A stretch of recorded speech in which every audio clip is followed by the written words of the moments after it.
So, hello, Cliff. I want to thank you for what you're doing and what you're doing out here.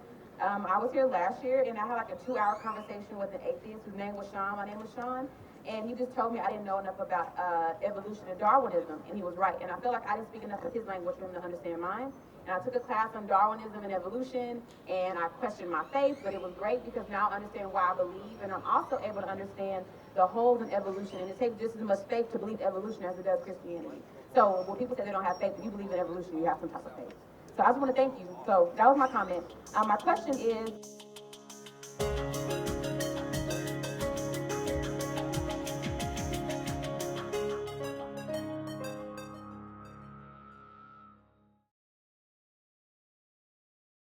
what is your perspective on women preaching? A lot of it's very sexist, and I know in some black churches, some culture churches, women can't get on the stage; they have to stay on the floor whenever they speak. So, what is your perspective on women preaching? Do you think God can use anybody? Just kind of what's your take on women in the gospel and spreading the word? I think it's real clear that the Apostle Paul had women who were partners in ministry. The Apostle Paul solicited the support of Aquila and Priscilla was not a guy, to teach the great preacher Apollos. I think it's real clear in Philippians that some of the leaders in the church in Philippi were women, like Phoebe. In Romans chapter 16, Junius is a leader in the church. Now, then why does Paul write some of the things he does in 1 Corinthians and in 1 Timothy chapter 2? Because Paul is very careful about culture. And he's calling Christians, yes, to lead in the change of culture, but not to do it too radically, too quickly. Instead, to respect culture and to work within culture.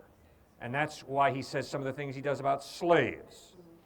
Read in context, understand that slavery in the Roman Empire was not like the racist slavery in the United States. It was not based on race. It was based on economics. Doctors and lawyers were often slaves in the Roman Empire. It was because they were essentially indentured servants who were paying off debts. And so that is the type of issue that Paul is addressing. So, the question for my feminist friends is, why is woman valuable?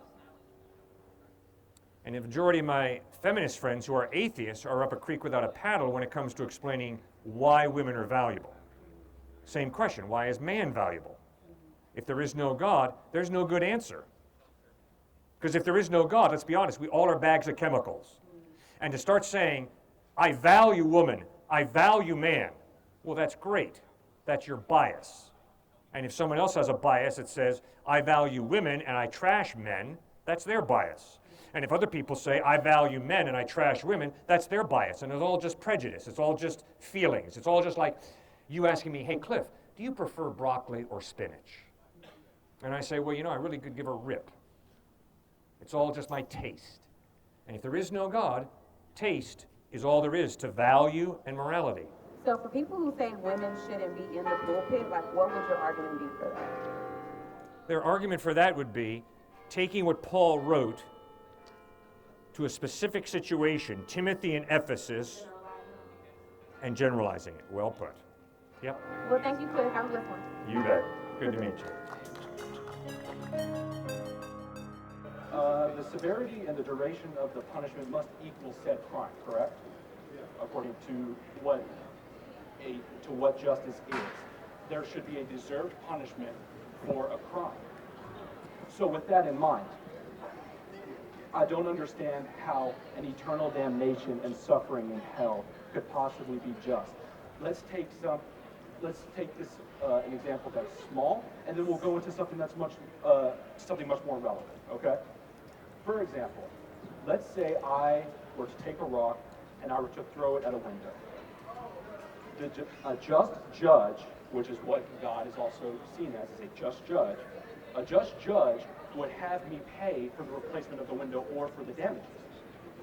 Anything greater or lesser than that is not just.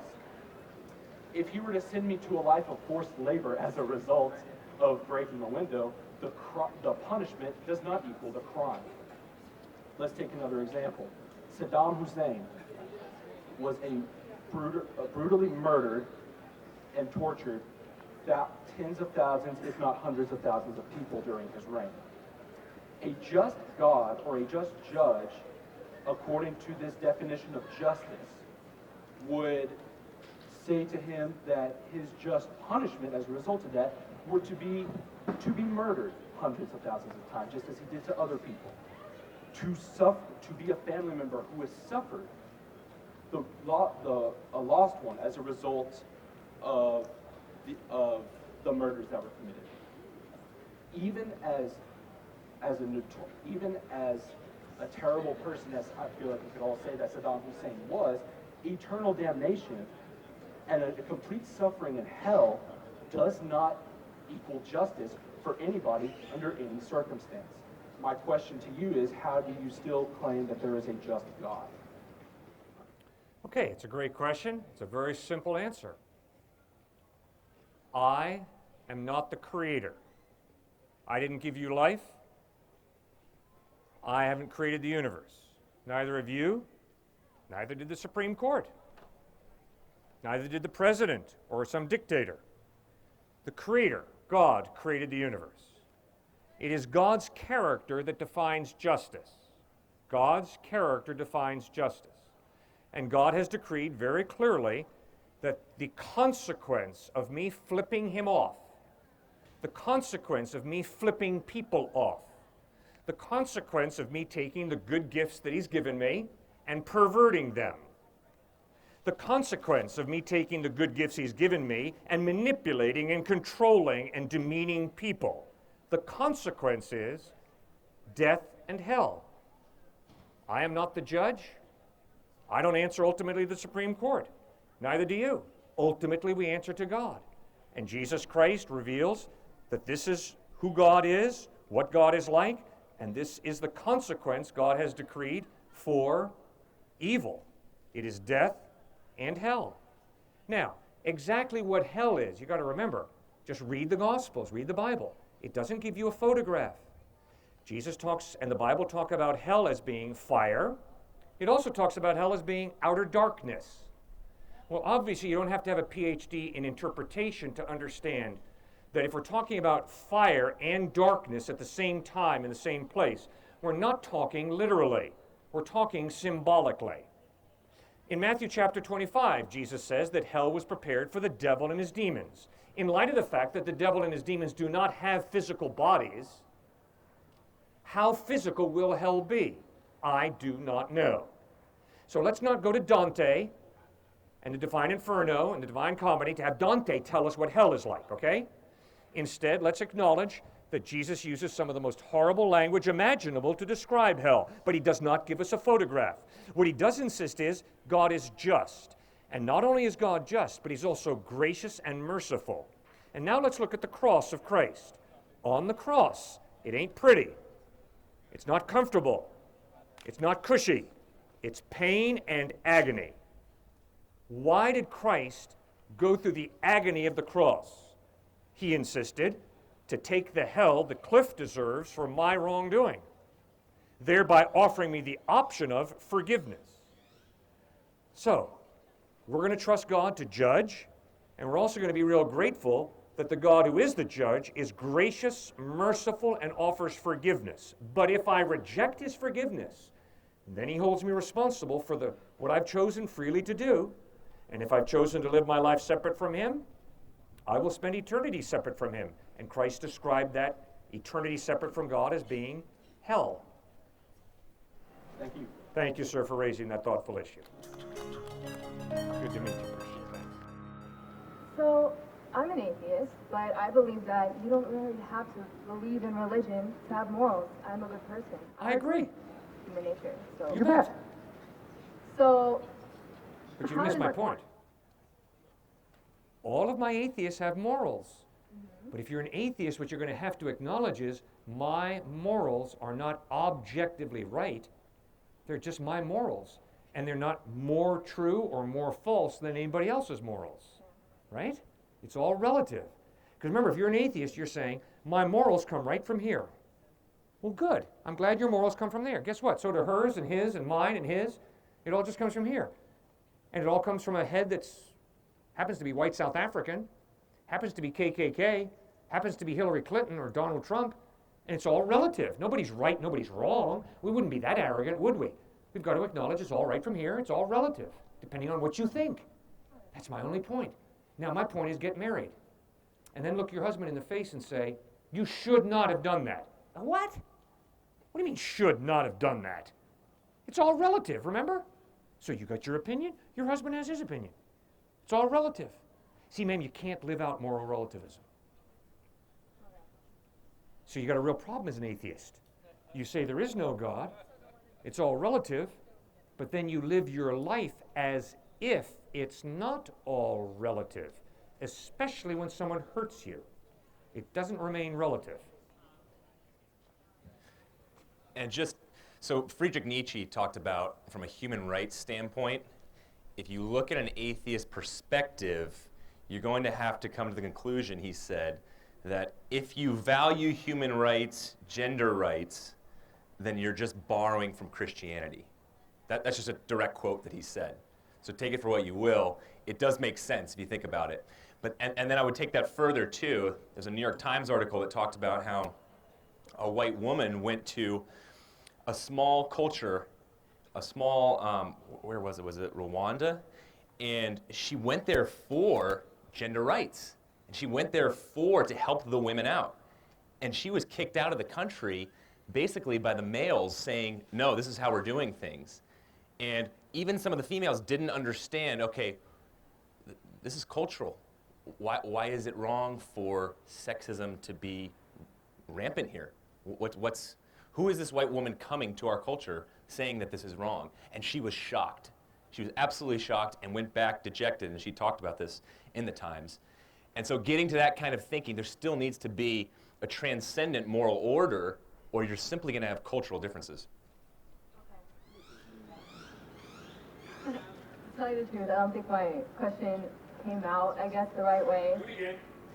I mean, there's people online. You're good, you're good. Okay. Well, see, like that, okay, now I lost my idea. But, you know, we always try to make sense of it, of things. There's always a cause, cause to an end. Now, why should we hold so much trust in our own rationality? Like, for all, like, we are animals. Like, there are things that they're just too large for us to understand, like the beginning of the universe. I know you said this earlier, like, something can't just come out of nothing, but we don't know everything there is about the beginning of the universe. And so we naturally tend to claim that a divine being created it. But how do you think that it's just, like, it's not just our minds trying to rationalize something that can't be rationalized for our benefit? Wish fulfillment, Sigmund Freud, that kind of thinking, where in some way we got to have this pie in the sky in order to help us deal with our problems, right? And how can you trust ultimately your own mental faculties to really answer the big questions for us, right? It's a good point. In psychology, I had to study this. But ultimately, even Freud got to the point of saying, okay, but evil and original sin really do exist. That's where he did agree with the Christian faith, right? We're pretty messed up individuals when you think about the id, superego, ego.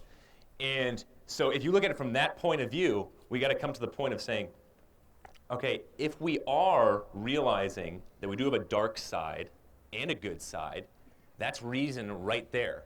And if we can reason that to start, then certainly we can start to get to the next step of, okay, a good and evil outside of us as well. And is that just an illusion? Probably not, right? But again, you're right. When it comes to the human rationality, there always will be a certain level of self-doubt, which is a healthy self-doubt. Ma'am, I am not very intelligent. I had a 2.7 GPA in college, okay? So I am not very intelligent. But ma'am, I got a brain and I got to use it. Yes, it's easy to rationalize stuff. So that's why I better be able to critique myself. Am I just rationalizing? And yes, ma'am, I have just rationalized. But by gollies, watch out that you don't slip into, well, we can't know everything. You're right, I don't know everything.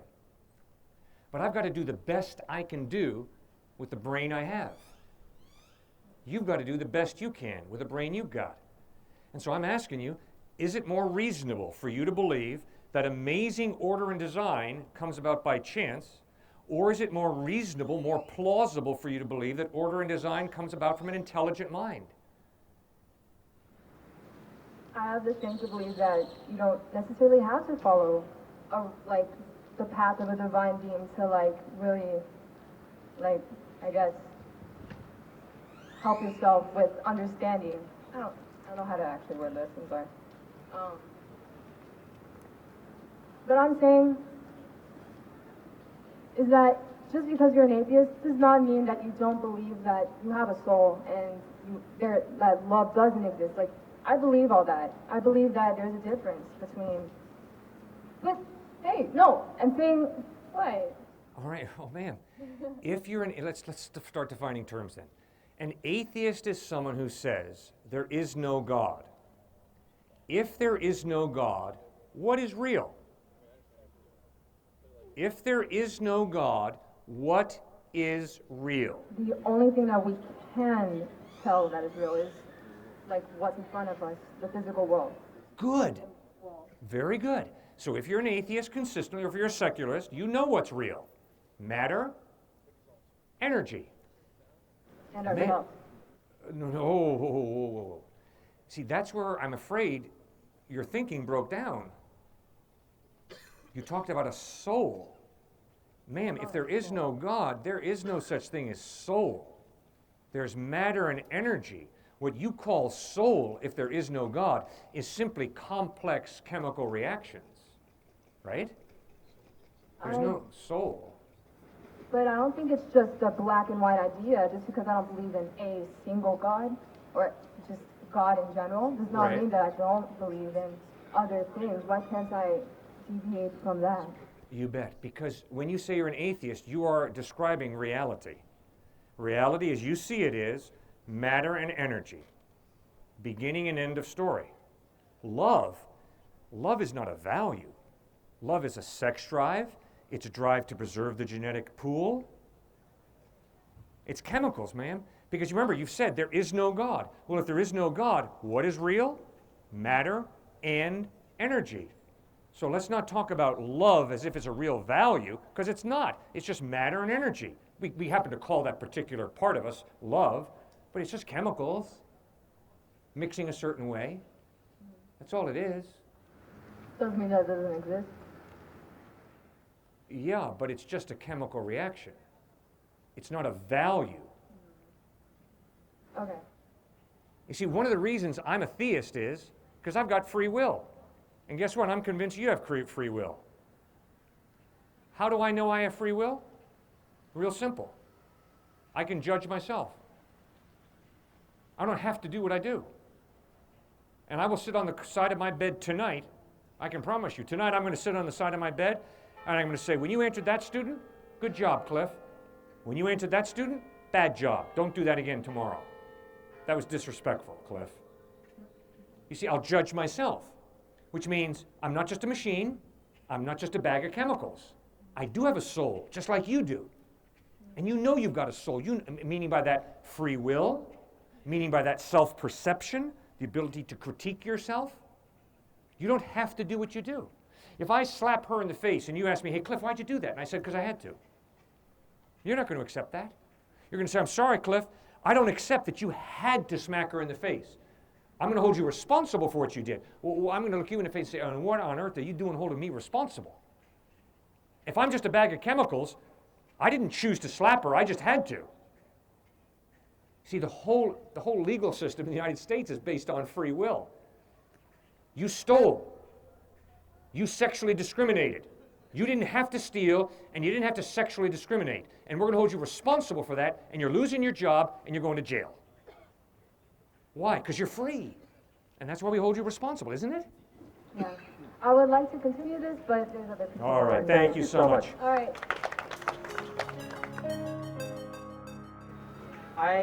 I also grew up with a Catholic background. I would say don't know what I am right now, but well, I would say I'm still like Christian. But one of the biggest objections I have, or when I read the whole Bible, is the ethics of Jesus and the Old Testament, they don't really seem to square together. So in the New Testament, you find really good moral teachings like turn the other cheek, love your enemies, pray for those who persecute you, don't even get angry with your brother because that's equivalent to murder.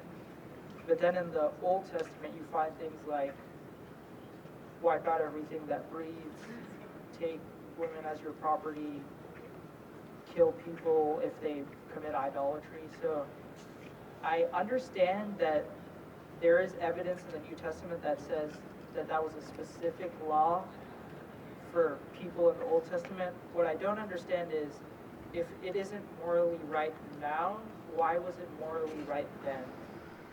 If you look at the ancient Near Eastern culture of the time, that's how civilizations acted towards each other, right? That's clear. If you check out the history of it, you'll see that, and that's clear. That's the first point. Second point, I would say it's impossible to say the Old Testament shows a God of wrath and the New Testament completely shows a God of love. A lot of people say that, but unfortunately, people who say that haven't dug deep enough. They haven't looked at the passages themselves enough, and they haven't consulted commentaries, right? But you brought up an interesting point, talking about a given context, a certain specific time and situation in the Old Testament with the Israelites and how they treated the Amalekites, Canaanites, and other civilizations. That's fascinating because with my Muslim friends, when we had this discussion, I point to that as a certain time and place event. But if you look at the Quran and the Hadith, you're going to see that their later writings, right? Obviously, later writings in the Quran are considered to be more noteworthy, carry more weight than the earlier. Okay, that's not true for the Bible, right? So we have to say, okay, and if you look at those Quranic writings, those teachings, you'll see violent teachings up through the rest of Muhammad's life that he lived, and you'll see he was violent as well, especially towards the end of his life. But going back to the biblical understanding of okay, time and place, what ended up happening before that? Check out Genesis 15 and other passages where God makes the covenant with Abraham, right? And what's underneath that covenant? It's to save the world. It's to bring in promise and love towards each and every human being. And the point of the Old Testament continues to show man turning away from God, which leads to violence, immorality, temple prostitution, all these other things. There are so many points, there's so many reasons why God fulfills our intellectual understanding as well as our emotional well-being. It's absurd. So that begins to answer your question, but it doesn't. You're exactly right. There are certain parts of the Old Testament that clearly God is bringing judgment on certain people groups, but he also brings judgment on the Israelites. So it's not like he's saying, okay, Israelites, yeah, you're my people, okay, I'm always just going to be there for you, and everybody else I'll wipe out. No, it was an ancient Near Eastern culture, heavily influenced by an understanding of justice and wrath, and God's judgment led to more love through that judgment.